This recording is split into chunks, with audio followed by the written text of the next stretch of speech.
Witajcie moi drodzy widzowie, kolejny poradnik stron Unliberty i omówimy zdobywanie fioletowych recept i zdobywanie fioletowych itemów. Wszystkie sposoby, jakie oczywiście istnieją w grze. Pierwszym sposobem to jest robienie weekendowych zadań, które tutaj posiadamy na świecie, na dungeonach, na gildii i na PvP.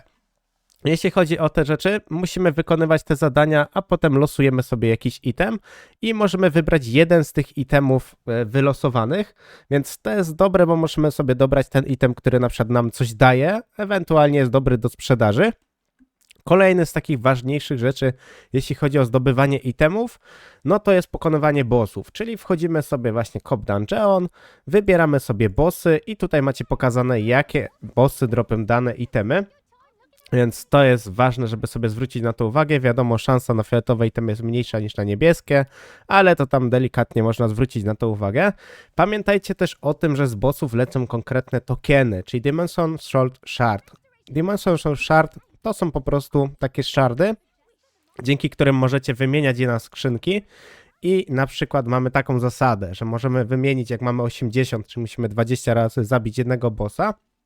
I wtedy wybieramy sobie na przykład item, tutaj mamy dwa itemy do wyboru i to jest Selection Chest, czyli możecie sobie wybrać ten item, nie jest to oczywiście losowy item. I mamy tak samo zrobione z każdego bossa, jak tutaj sobie zauważycie. Mamy też skrzynkę na tej zasadzie, że mamy z akcesoriami konkretnymi i tutaj są akurat pierścienie 2. I musimy zrobić Dimensional Essence Salvation. To możemy zrobić tak naprawdę za wykorzystanie 50 tych tokenów. Tutaj gdzieś tutaj na dole, proszę bardzo. I tutaj musicie mieć po 10 tokenów z każdego bossa. I wtedy możemy zrobić właśnie tą zasadę, że mamy tutaj pokazane te itemy. Potem sobie przechodzicie na skrzynkę i sobie wybieracie dany item. Są też oczywiście Abyssal Currents. To są tak naprawdę takie tokeny, które zdobywamy za wykonywanie lepszych tutaj zadań. Takich zadań jak na przykład właśnie w Abyssie, czyli dungeonach tego typu, jak tutaj sobie zauważycie na mapie, jest na przykład Shadow Crypted, jest tak naprawdę Syleus Abyss i tak dalej, mamy tych dungeonów troszkę. I dzięki tym dungeonom otrzymujemy po jednym punkcie za każde właśnie wykonane zadanie. Dodatkowo Abyss Currents można jeszcze zdobyć na zasadzie pokonywania takich goblinów, takich unikatowych goblinów, które się pojawiają czasem gdzieś na mapie. Jak sobie gdzieś bijecie na mapie, jest szansa, że ten goblin wam się zrespi i tam chyba 4 tokeny z niego lecą, bo akurat wczoraj udało mi się go tam dorwać. I jeśli chodzi o właśnie te wszystkie skrzyneczki, które tutaj mamy, no to są 3 jakby sposoby na zdobycie tych itemów. Kolejny sposób to jest po prostu kupienie schematu, czyli jak ktoś sobie sprzedaje item jako schemat, no to na zasadzie robi sobie właśnie do litografii, potem ma ten item i może sobie zrobić właśnie, stworzyć, możemy nawet pokazać wam na tej zasadzie, że tutaj sobie przechodzimy wtedy do litografii i item jest zlitografiony i plus schemat i mamy automatycznie schemat na item. Schematy możemy kupować za lucenty, które warto też sobie farmić i te schematy są czasem bardzo tanie, jak sobie zauważycie, no 450 za schemat, 300 za schemat, wszystko jest zależne od tego, od itemu. Lepszy item, wiadomo, będzie droższy. O, tu macie na przykład litografię hełmu, to jest bardzo drogi, a to są akurat dobre dosyć itemy. Więc to jest kolejny sposób na zdobycie itemów. Zostaje nam ostatni taki standardowy sposób zdobywania itemów. No jaki? No po prostu standardowa farma. Standardowa farma na tych właśnie dungeonach, jeśli mamy te właśnie Abyssal tokeny, to możemy sobie tutaj to zdobywać.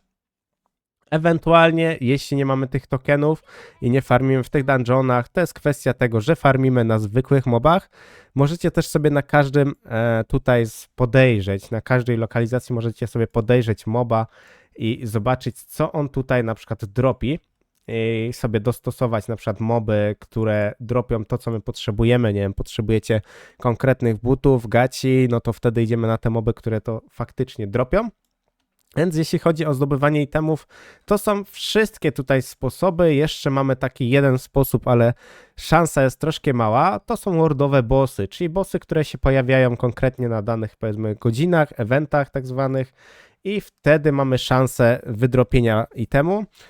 tylko to jest trochę problem z tego względu, że tu są 4 itemy i to dostaje w sumie losowe party, bo nie jest faktycznie ustalone, czy to jest party, który zadaje największy damage, czy najmniejszy. Wydaje mi się, że to jest po prostu losowość. Jeszcze mamy opcję, na przykład jeśli jesteście w gildii, możemy robić bossy takie gildiowe, rajdowe i to jest jedyny jeszcze sposób na zdobycie itemów fioletowych. I to chyba wszystko, jeśli chodzi o itemy fioletowe. No najlepszą rzeczą jest robienie dużej ilości kontraktów na abyssach, znaczy na tych dungeonach po prostu tych lepszych, co trzeba oczywiście w party robić. No i dropienie z bossów i zaplanowanie sobie właśnie, jakie itemy chcemy wybrać z konkretnych skrzynek, żeby też, jeśli będziemy chodzić na bossa, który dropi ten item i wiemy, że będziemy w długi czas na niego chodzić, to żeby nie marnować punktów, czasu, no to wtedy wybrać sobie taką skrzyneczkę, którą gdzieś tam będziemy potrzebować i ewentualnie kupić sobie za lucenty jakiś tam schemat. Jeśli wiemy, że danego itemu nie będziemy gdzieś tam dropić, danego bossa wam się nie chce bić, no to wtedy można sobie też kupić schemat, no i po prostu skrafcić ten item standardowo, tak jak macie tutaj w krawceniu. No i takie są moim zdaniem sposoby wszystkie na zdobycie tych fioletowych itemów. Jeszcze jest właśnie taki sposób, że możecie zrobić na niektórych itemach 2 te Dimensional Shardy, no ale to jest trochę drogi gips, bym powiedział, z tego względu, że to musicie mieć 50 tokenów z bossów, w sumie 100 tokenów z bossów, więc tak naprawdę 25 razy bossa trzeba zabić, a to jest cały tydzień farmienia bossów. Więc to jest wszystko w tym poradniku. Wydaje mi się, że tu nie ma jakby niejasnych rzeczy. Jeśli coś było niejasne, dajcie znać w komentarzu i odpowiem oczywiście na ten komentarz. Dzięki jeszcze raz za oglądanie i do następnego. Cześć, cześć, cześć!